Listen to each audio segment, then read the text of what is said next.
Hi guys, welcome to Science Workshop. This is Kusum here. In this video we will talk about previous year question of MSc Zoology final year.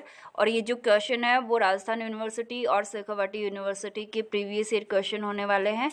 और इस video में हम जो paper first है यानी कि biology of chordates MSc final year का biology of chordates paper first के क्वेश्चन हम डिस्कस करने वाले हैं। और इसके अंदर भी जो 2019 का फर्स्ट क्वेश्चन आया था यानी कि जिसमें शॉर्ट क्वेश्चन थे 20 क्वेश्चन 2019 के पेपर में फर्स्ट क्वेश्चन में आए हुए थे जो कि एक मार्क्स के थे, वो हम यहाँ पे डिस्कस करने वाले हैं।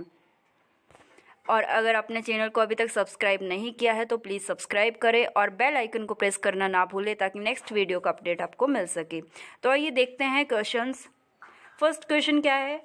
First jawed vertebrates belong to class. जो फर्स्ट जॉर्ड वर्टिब्रेट्स थे वो किस क्लास से बिलोंग करते हैं? तो आंसर क्या हो गया? प्लेकोडर्म से बिलोंग करते हैं। जो फर्स्ट जॉर्ड वर्टिब्रेट्स हैं वो प्लेकोडर्म से बिलोंग करते हैं। नेक्स्ट क्वेश्चन क्या है? What is catadromous migration? Catadromous migration क्या है? तो आंसर देखते हैं। Catadromous migration in which adult fish live in fresh water and migrate into salt water. Catadromous migration में क्या होता है कि जो अडल्ट फिश है वो फ्रेश वाटर से माइग्रेट कर जाती है साल्ट वाटर में, यानी फ्रेश वाटर से समुद्री पानी में वो माइग्रेट कर जाएगी। और ऐसा वो किस लिए करती है? ऐसा वो रिप्रोडक्शन के लिए करती है। ठीक है, रिप्रोडक्शन के लिए अडल्ट फिश जो है वो फ्रेश वाटर से माइग्रेट करती है साल्ट वाटर में। नेक्स्ट क्वेश्चन देखते हैं। व्हाट इज स्टोमोकॉर्ड इन बैलेनोग्लोसस? बैलेनोग्लोसस में स्टोमोकॉर्ड क्या है? बैलेनोग्लोसस जो है वो हेमिकॉर्डेट्स का ही एक एग्जाम्पल है। सो आंसर देखते हैं।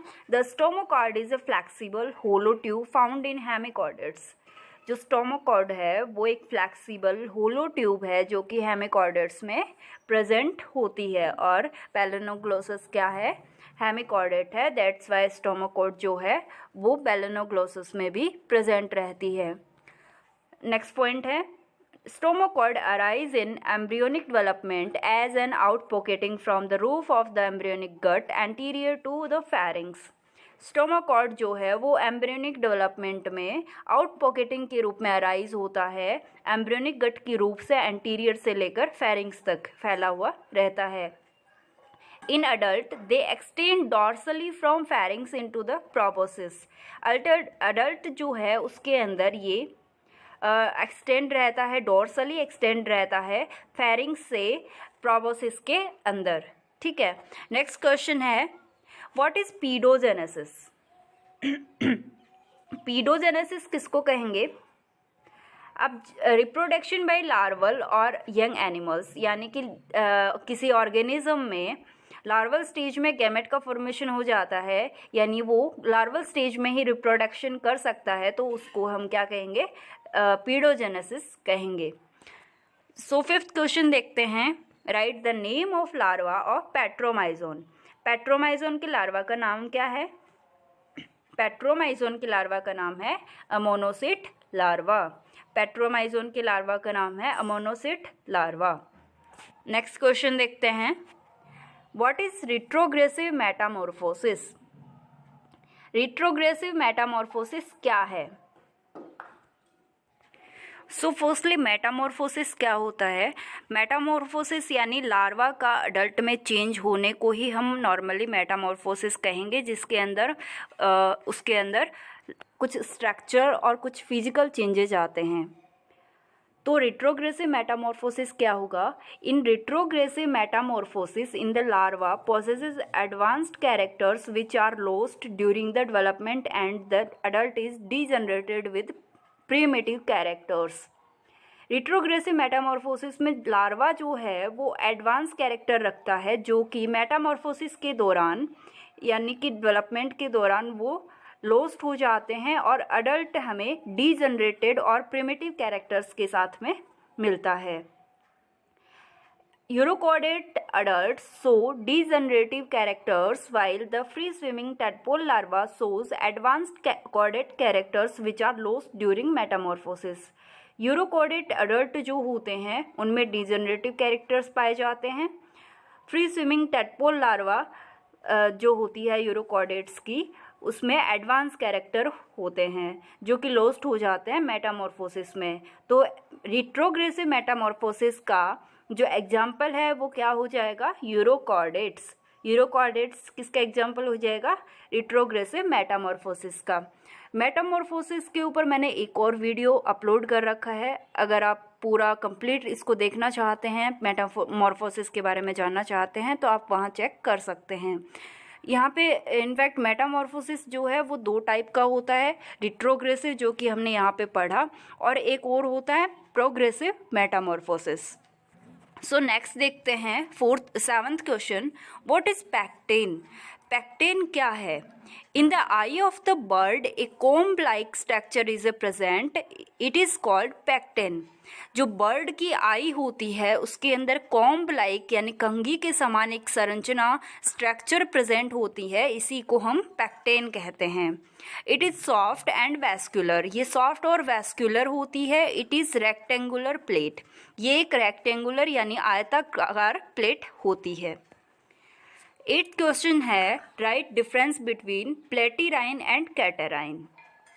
प्लेटिराइन और कैटेराइन में डिफरेंस क्या है, आंसर देखते हैं। The most obvious difference is the shape of the nose. Platyrrhine means flat nosed while catarrhine means hook nosed. Platyrrhine और जो कैटेराइन है उसमें मेनली जो नोज की शेप होती है उसके बेस पे डिफरेंस रहता है। प्लेटिराइन में क्या है, फ्लैट नोज प्रेजेंट होती है, और कैटेराइन में हुक शेप की नोज प्रेजेंट होती है। In Platirine, the nostrils are further apart and they point outward, while in Catarine they are closer together and they point down. Platirine में जो nostrils होते हैं वो दूर दूर होते हैं, वो बाहर की साइड में पॉइंट करते हैं, जबकि कैटेराइन में क्या होगा, वो nostrils जो हैं वो पास पास होंगे यानी क्लोजर, एक साथ में टुगेदर, एक साथ में होंगे। दे पॉइंट डाउन, और वो नीचे की साइड में पॉइंट करते हैं। ये डिफरेंस हो गया प्लेटिराइन और कैटेराइन में, यानी कि नोज और नॉस्ट्रिल के अंदर इसमें डिफरेंस हो गया। नेक्स्ट क्वेश्चन है, डिफाइन विविपेरिटी। विविपेरिटी क्या होती है। Viviparity is a reproductive pattern in which females retain developing eggs inside the reproductive tracts और body cavity and give birth to offspring capable of a free living existence। Viviparity जो है वो reproductive pattern है जिसके अंदर female जो है वो डेवलपिंग एग को अपने रिप्रोडक्टिव ट्रैक्ट में या रिप्रोडक्टिव ऑर्गन में अपने बॉडी के अंदर ही रखती है, और वहीं पे उनका डेवलपमेंट होता है और वो एक ऑफस्प्रिंग को जन्म देती है, और जो कि एग्जिस्टेंस के लिए, लिविंग एग्जिस्टेंस के लिए फ्री रहता है। तो जैसे कि एक टाइप के जो एनिमल होते हैं वो एग देते हैं, एग लेइंग होते हैं, और एक टाइप के होते हैं जो कि ऑर्गेनिज्म को जन्म देते हैं। ठीक है, जब कोई भी लाइक ह्यूमन हो गया, ह्यूमन क्या होता है कि वो फीमेल जो है बॉडी के अंदर ही एग का डेवलपमेंट होता है, जायगोट बनता है, एम्ब्रियो बनता है देन, और उसके बाद में शिशु का जन्म होता है, बर्थ होता है, और वो फ्री लिविंग एग्जिस्टेंस के लिए बाद में कैपेबल रहता है। तो ये क्या हो गया, ह्यूमन में विविपेरिटी हो गया। और इसी तरह से जो फीमेल में रिप्रोडक्टिव ट्रेट के अंदर एग्स का डेवलपमेंट होता है और उसके बाद में जन्म होता है ऑफस्प्रिंग का, इसी को हम विविपेरिटी कहेंगे। सो नेक्स्ट देखते हैं 10th क्वेश्चन है, write the name of hormones secreted by placenta. Placenta के द्वारा कौन कौन से हार्मोन सीक्रेट किए जाते हैं। एस्ट्रोजन हो गया, प्रोजेस्टेरोन हो गया, HCG हो गया, HPL हो गया, और रिलैक्सिन हार्मोन हो गया। ये सारे जो हार्मोन है वो प्लेसेंटा के द्वारा सीक्रेट किए जाते हैं। सो नेक्स्ट क्वेश्चन है 11th, right the name of scales found in fishes. Fishes में कौन कौन से स्केल्स पाए जाते हैं, उनके नाम लिखो। जो फर्स्ट स्केल है जो कि फिश में पाया जाता है वो है प्लेकोइड, जो कि शार्क और रीज में प्रेजेंट होता है। इसके अलावा कॉस्मॉइड जो स्केल्स पाए जाते हैं जो कि lung fishes and some fossil fishes में प्रेजेंट होते हैं। गैनोइड स्केल्स जो हैं वो bichirs, bowfin, paddle fishes, gars, sturgeons में प्रेजेंट होते हैं। नेक्स्ट है साइक्लोइड एंड टीनोइड स्केल्स जो हैं वो मोस्टली बोने फिशेज में प्रेजेंट होते हैं। यानी प्लेकोइड, कॉस्मॉइड, गैनोइड और साइक्लोइड एंड टीनोइड जो स्केल्स हैं वो फिशेज में प्रेजेंट होते हैं। नेक्स्ट क्वेश्चन जो है वो है how many cranial nerves found in amphibians. Amphibians में कितनी क्रेनियल नर्व प्रेजेंट होती हैं? तो 10 pairs of cranial nerve present होती हैं एम्फीबियंस में।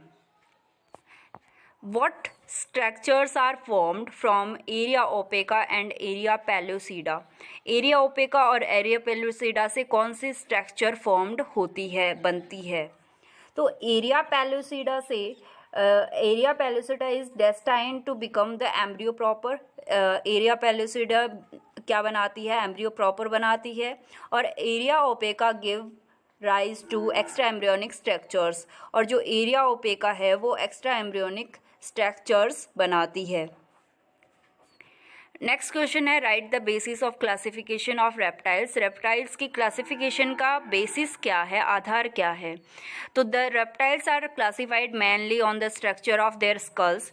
जो रेप्टाइल्स को क्लासिफाई किया है वो जो स्कल है उसकी स्ट्रक्चर के बेस पे किया गया है। In which there are temporal vacuities और फॉसी और empty spaces in the temporal region. जहाँ पे टेम्पोरल रीजन में टेम्पोरल वैक्यूटीज, फोसी या फिर एम्प्टी स्पेस प्रेजेंट होते हैं। So next question is how many ventricles are found in mammalian brain. Mammalian brain में कितने वेंट्रिकल प्रेजेंट होते हैं? The ventricles of the brain are communicating network of cavities filled with cerebrospinal fluid and located within the brain parenchyma। जो ventricle है वो brain में communicating network होता है कैविटीज़ का, जिसके अंदर CSF भरा रहता है यानी सेरेब्रोस्पाइनल फ्लूइड भरा रहता है। And located within the brain parenchyma, और ब्रेन पेरेनकाइमा के अंदर स्थित रहता है। The ventricular system is compose 2 lateral ventricles. जो वेंट्रिकुलर सिस्टम है उसके अंदर 2 लेटरल वेंट्रिकल्स प्रेजेंट होते हैं। The third ventricle, the cerebral aqueduct and the fourth ventricle. So mammalian brain के अंदर कितने वेंट्रिकल्स प्रेजेंट होते हैं? 4 वेंट्रिकल्स प्रेजेंट होते हैं। नेक्स्ट क्वेश्चन है tetrodotoxin poison is secreted by fish. Tetrodotoxin जो पॉइजन है वो किसके द्वारा सीक्रेट किया जाता है? प्यूफर फिश, पफर फिश बोल सकते हैं इसको, globe fish and toad fish के द्वारा ये टेट्राडोटॉक्सिन पॉइजन सीक्रेट किया जाता है। और ये सारी फिशेज किसकी हैं? ऑर्डर टेट्राडोंटिफॉर्म्स की हैं। नेक्स्ट क्वेश्चन देखते हैं व्हाट इज सिंसेक्रम। सिंसेक्रम क्या होता है? सिंसेक्रम जो है वो एक स्केलेटल स्ट्रक्चर होती है जो कि बर्ड्स में और डायनासोर्स में प्रेजेंट होती है।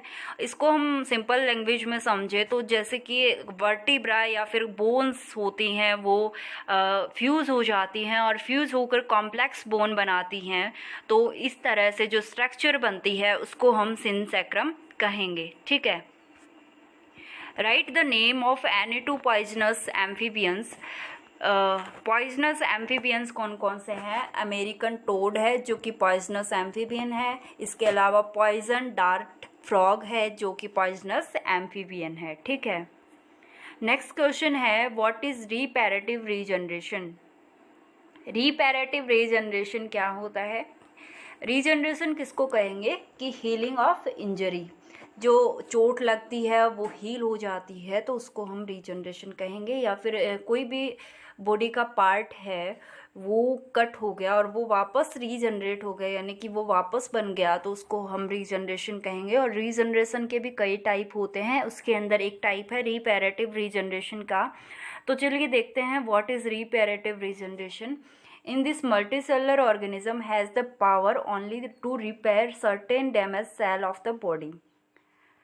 जिसमें मल्टी सेलर ऑर्गेनिज्म में कि एक सर्टेन डैमेज सेल है बॉडी की, सिर्फ उसको रिपेयर करने की जो पावर होती है उसी को हम रिपेरेटिव रीजनरेशन कहेंगे। It is common phenomenon observed in both invertebrates and well as the vertebrates. ये जो है रिपेरेटिव रीजनरेशन है वो इनवर्टिब्रेट्स में भी पाया जाता है और वर्टिब्रेट्स में भी प्रेजेंट होता है। लाइक कोई भी कट हो गया, किसी भी ऑर्गेनिज्म की बॉडी पे कट हो गया तो वो वापस रीजनरेट हो जाती है वहाँ की सेल, और वो घाव भर जाता है, तो वो प्रोसेस भी क्या होगा, एक तरह से रीजनरेशन भी हो जाएगा। नेक्स्ट है question, right difference between amniotes and anamniotes में। अनएमनियोट्स और एमनियोट्स में डिफरेंस क्या हो गया? The anemniotes are an informal group comprising the fishes and the amphibians। जो anemniotes है उसके अंदर हम किस किस को शामिल करते हैं? फिशेज को और एम्फीबियंस को। That's so called lower vertebrates, और इसलिए इसको lower vertebrates भी कहते हैं। Which lay their eggs in water, जो कि अपने eggs जो है वाटर में ले करते हैं, यानी वाटर में देते हैं। They are distinguished from the amniotes। जो अनएमनियोट्स हैं वो एमनियोट्स से डिफरेंट होते हैं। The higher vertebrates, reptiles, birds, mammals.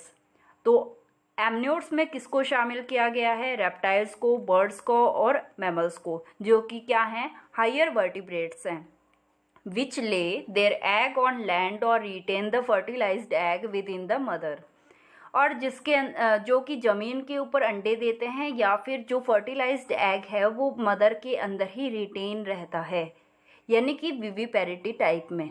ठीक है, तो ये क्या हो गए? एमनियोट्स हो गए। तो मेनली डिफरेंस क्या हो गया? एमनियोट्स क्या है? हायर वर्टिब्रेट्स है। अनएमनियोट्स क्या है? लोअर वर्टिब्रेट्स हैं। इसके अलावा जो अनएमनियोट्स हैं वो लैंड पे अपने अंडे देते हैं, या ज़मीन पे अंडे देते हैं, या फिर फर्टिलाइज्ड एग को मदर के अंदर रिटेन किया जाता है। और अनएमनियोट्स में जो अंडे हैं वो पानी के अंदर दिए जाते हैं। ये मेनली इसमें डिफरेंस हो गया। तो ये 20 क्वेश्चन थे जो 2019 के पेपर में आए हुए थे, और इसके अलावा जो 4 क्वेश्चन और रह गए वो हम किसी और वीडियो में आगे देख लेंगे। अगर आप इंटरेस्टेड हैं तो आप कमेंट बॉक्स में डाल सकते हैं वीडियो बनाने के लिए। सो अगर वीडियो आपके लिए यूजफुल रहा होगा तो प्लीज़ लाइक कीजिए, शेयर कीजिए एंड सब्सक्राइब कीजिए। Thanks for watching this video.